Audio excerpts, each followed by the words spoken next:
Hi and welcome to Best in Tesla and the new show Overflow episode 18. We have some electric car experts saying that hybrid is really not the solution but a very expensive mistake. And we got the US EV sales and Tesla is down but is still the king. And Tesla's full self-driving is showing off in China and also doing some useful work at Giga, Texas as well. And Grok 3 seems to be leading the way in AI capabilities, and BYD shows off some of their insane new technology in suspension. And GM is doing something weird again, and Tesla is redefining the experience and level of convenience you expect from a car. All of this and much more in today's episode. Start right in.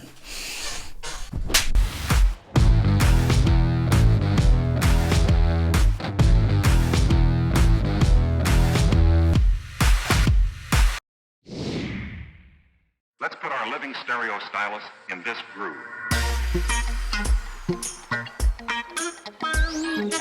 The EV Clinic wrote a nice piece about if you drive a hybrid, may God help you.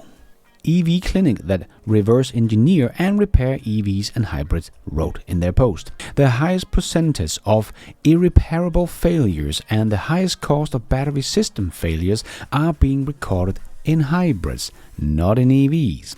As things currently stand, the largest number of bankrupt vehicle owners will likely be those driving hybrids, since hybrid batteries are, in many cases, even more expensive than EV batteries due to the high charge and discharge current in a small battery pack, combined with the under-designed system that wouldn't be adequate even for a basic quad. These systems often fail. Overly complex and needlessly complicated electric drive units integrated into an automatic transmission, praised under the guise of technological progress and optimization, are turning into financial disasters for owners. For example, in the Audi Q7, the electric motor inside the transmission cost 18,000 euros, the batteries 28,000 euros, and the new diesel engine 22,000 euros, according to the official service price list. The real issue arises when no sustainable, adequate, or economical viable repair solution exists. No replacement motor blocks, no spare stators, no individual cell replacement. The entire component must be replaced. The European auto industry has lost both its compass and its balance. BMW hybrids are currently in an automotive Armageddon phase of failures, breaking the records of numbers of inquiries and failed battery systems. Weekly, we receive 5 to 10 service requests for vehicles with completely failed battery system, often with just 100,000 kilometers on the clock. It's not possible to replace just one cell. Once a new one is installed into the system, the next weakest cell fails within days. The entire process becomes an exorcism both for the car and the owner. That's why at EV Clinic we don't replace just the faulty cells, we replace all of them with new ones. In most of the samples we identified severe degradation of the upper models inside the housing, in some cases up to 68% capacity loss. That was what it has lost, not the level of battery capacity left, but they lost 68%. Additionally, after cell replacement, there's no option to reset state of health, meaning the range displays on the dashboard doesn't return to original values seen when the car was new. It takes several charges and discharges recycles for the system to recalibrate. Until then, the dashboard shows reduced range even though the actual number of kilometers driven is greater, something we always warn customers about before the procedure begins. The system uses Samsung SDI cells with 6 modules in a 16S configuration per module. Currently, we only have 3 hybrid repair kits left. The remaining few million hybrid owners should start saving up their fuel savings now in the amount of 12 to 15,000 euros for a visit to an authorized dealership. As they write, a hybrid is not an EV. The least problematic hybrid is the Toyota. Yes, hybrids is not the solution. It is only a stepping stone to the pure BEV, and not so much for the customer, but mostly for the legacy automakers that don't want to make EVs as they lose money on selling them. So they are passing those losses on to the customers by selling them this overcomplicated and costly to repair and all-around stupid machine. We have got the US EV sales numbers and Tesla is down, but still the king. The US EV sales are buzzing, but is Tesla crashing as so many claims, or is hydrogen stealing the show? Let's dive into the numbers from Cox Automotive for Q1 2025. US battery electric vehicle sales hit 294,000 vehicles, up 10.6% year over year. Tesla? Well, they're down 8.6%. But hold on, they still dominate with a massive 45% market share. Their Model Y outsells the Ford Mach-E, the top non-Tesla EV, by 5 times. Even with a factory shutdown for weeks impacted their top seller, the Model Y, that accounts for 65% of the sales, Tesla's lead is untouchable. The runner-up sold 6 times fewer EVs. Compare that to others like Lexus that dropped 9%, Mini dropped 16%, Kia dropped 25%, and Rivian 37%, and Mercedes a brutal 58%, and selling just 3,400 units. Jaguar is up 49%, but sold only 381 EVs, only 336 times less than Tesla. Toyota's EV sale grew almost 200% to 5,600 units, but that is 23 times smaller than Tesla. And hydrogen? Well, forget about it. Toyota sold 33 Mirai units, down 80% year over year. Hyundai sold 0.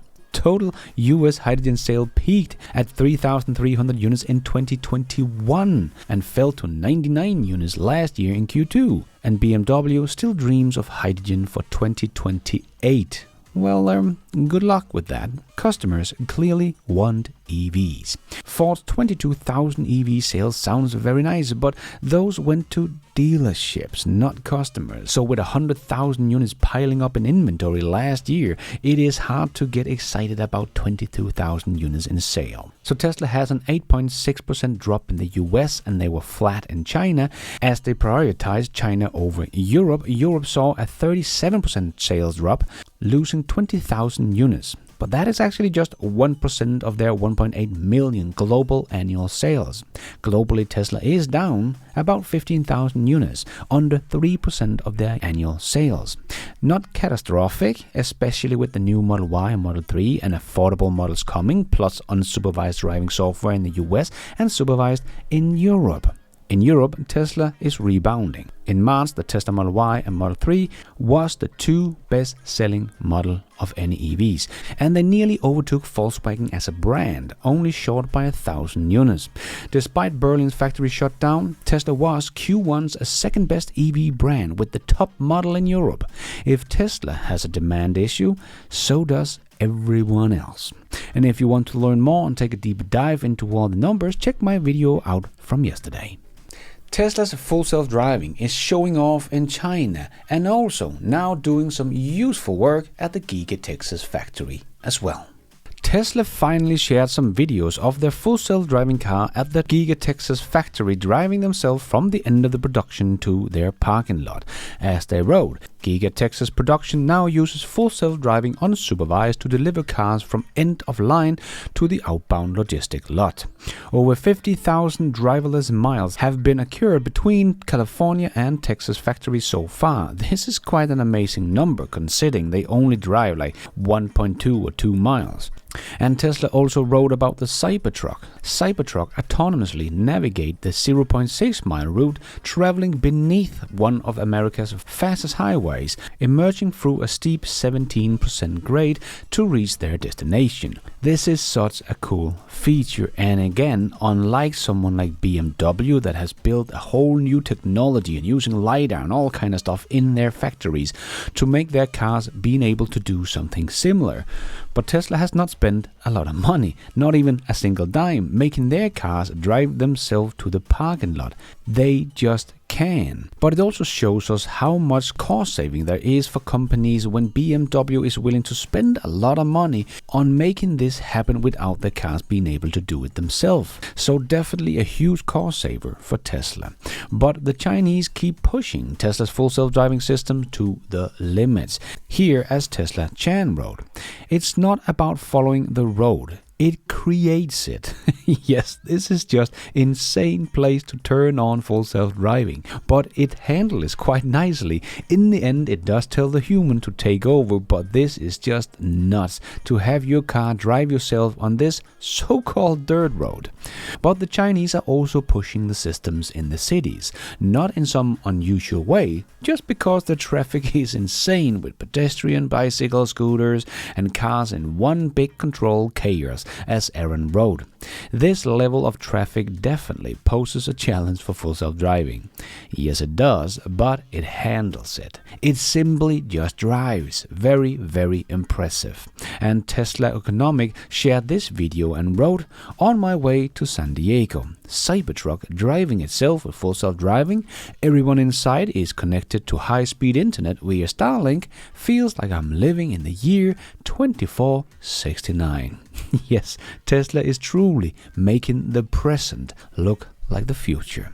And there are still people that don't believe Tesla will solve full self-driving this year. Well, I think they're in for a big surprise. And let's squeeze in the last short news topics into this new show. Yes, it's time for the Tesla Shorts. A post by Tech Dave Notes highlights the Grok 3 beta topped the ranking of the case law benchmark, achieving an 89.1% accuracy, surpassing Gemini 2.5 Pro. The case law benchmark test models a legal reasoning, with Grok 3 beta's performance indicating strong potential for real-world application like case law analysis.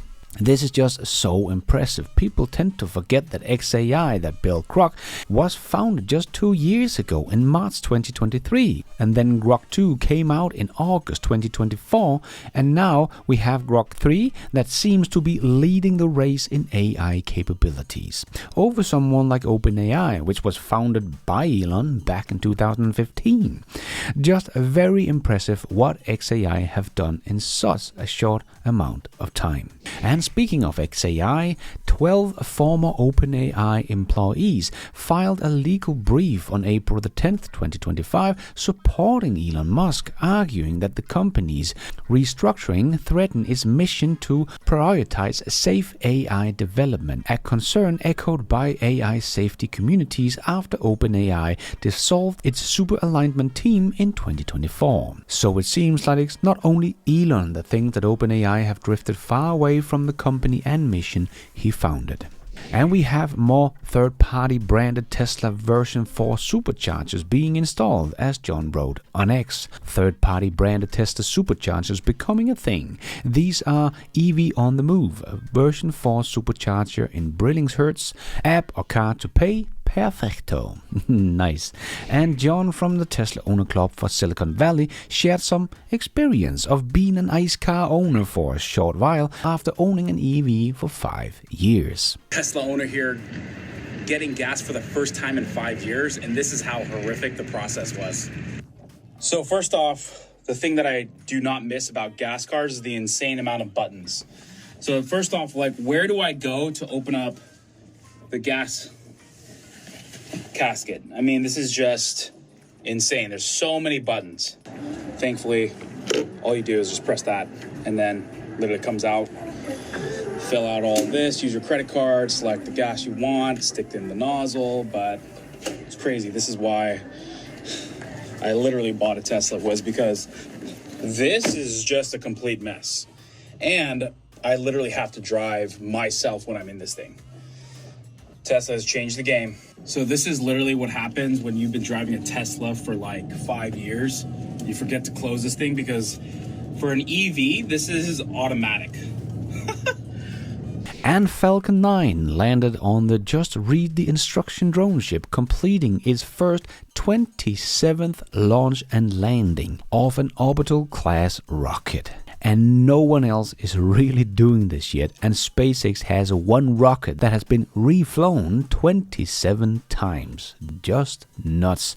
And as you can see, they actually starting to pump up a little bit of water on the drone ship now, probably to make less damage to the drone ship with this huge flame burning down on it all the time. So nice to see some more progress. And speaking of SpaceX, here is a little video of how Starlink is changing lives around the world. Here's just a little video of Goin that would like to say thank you to SpaceX for this service. Hello everyone, my name is Goven Kisembo. I am also a refugee in the refugee camp of Malawi. So in short, I would just like to talk about Starlink. This has really been a very good thing to us because we are now connecting. Before we could not even manage to buy bundles, so we were not getting online. But since Starlink came, we are being good. We are saying thank you so much because there are so many things that we did not know out there that we are now knowing. We had so many difficulties on studying online on other stuff, but now everything is getting easier. So thank you so much, Meg. The Lord bless you so much.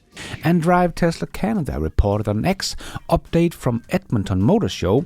There was no issue all weekend, except for thousands of people learning more about Tesla. Nice. And new Tesla fans are being made every single day. I just bought myself the brand new 2025 Model 3. And before anyone comments anything, no, Elon Musk did not sponsor this post. I went to the dealership not even planning on getting a car. But when I tell you guys this car is literally amazing, I instantly placed an order that day. I no longer have to pay for oil changes or gas, which makes it perfect for a girl. It's one of the smoothest cars I have driven in my entire life. There are many safety features, and Tesla insurance is so cheap. Tell me why I was paying more for insurance for my Honda Accord than I paid for my Tesla. And if anyone says that Teslas are not good quality, I genuinely think that they have never been inside of a Tesla, nor have they driven one. I also love this LED strip that they added in the newer models. You can change it to literally any color you want. They also changed a few things, like the turn signals are now on the steering wheel, which I thought I was going to hate, but I ended up loving. And before people start hating, my car came in 2 weeks ago and I had ordered it way before that. Just because you're seeing it now doesn't mean I just now purchased it. It has this one feature called Sentry Mode, which basically records everything going on around your car when you're not in it, and it's definitely my favorite. I have seen some pretty funny things, I'm not gonna lie. It drives on its own, it can park on its own. There's a whoopee cushion mode. I can use my car as a speaker and talk to people on the outside of my car. The lighting inside the car is amazing. What other car is going to drive you to and from your destination on its own? I mean, the list just goes on and on. I love it so much. And I do understand why people are falling in love with their Tesla cars. If you have experience living with a Tesla and how seamlessly it's just work, it really does feel like doing a compromise, ordering anything else. Just like Mike here showed off, as he wrote in this video, walk up to the car, open the door, not looking for keys or pressing any key for buttons, nothing. The car sends you presents. Sit down, car already on and ready, buckle your seatbelt, start your song, press the blue button, sit back and relax. That's it. Yep, Tesla is redefining the experience and level of convenience you expect from a car. And Ryan's Model Y shared on X. Currently experience our first grid outage since installing a Powerwall. Our entire neighborhood has gone out, complete darkness, except for our home, and we have 18 hours backup remaining. Tesla even tuned in and said, no outage with a Powerwall. Nice. And we had some more people keying a Tesla. No, wait, what?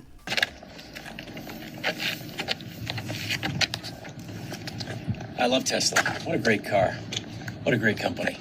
Thank you, Elon Musk, for exposing all that government waste. We appreciate it. Keep it up. And none other than Superman himself has bought a Tesla. And also his son.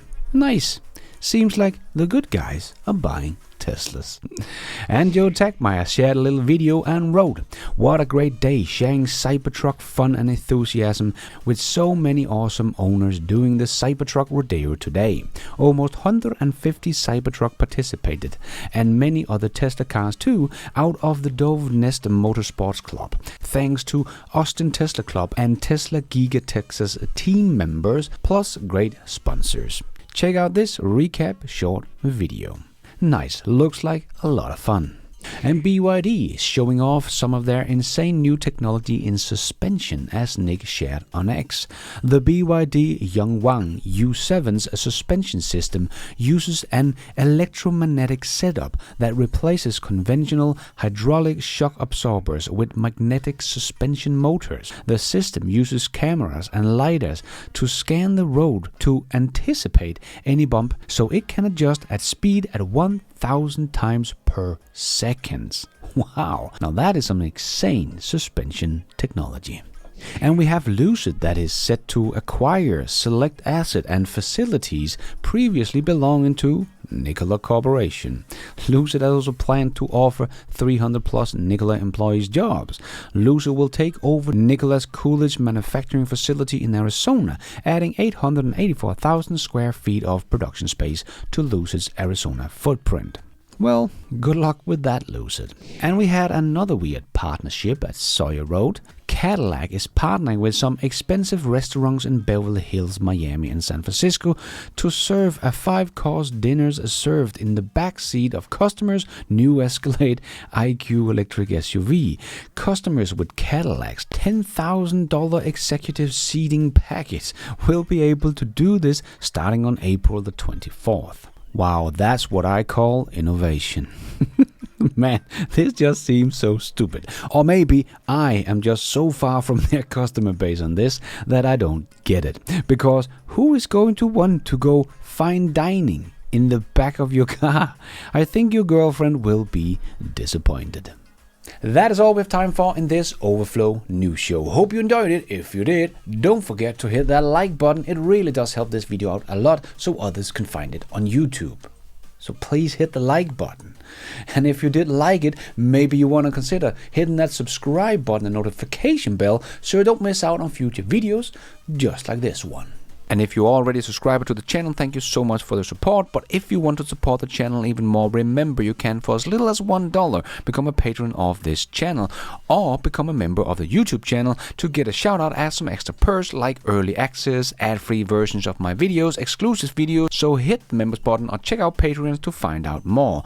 And don't forget to follow me on X. I post pretty much all the news as it comes out and a lot more. And check out the merch store to get some merchandise and support the show. It is also possible to support the show without becoming a member or a patron. There is a donation option down below or on my website bestintesla.com. You can also become an executive producer and get news articles, exclusive videos, behind the scenes, and access to all my research charts and spreadsheet also on bestintesla.com, or as simple as hitting the super like button. And thank you for watching. And until next time, take care out there and be nice.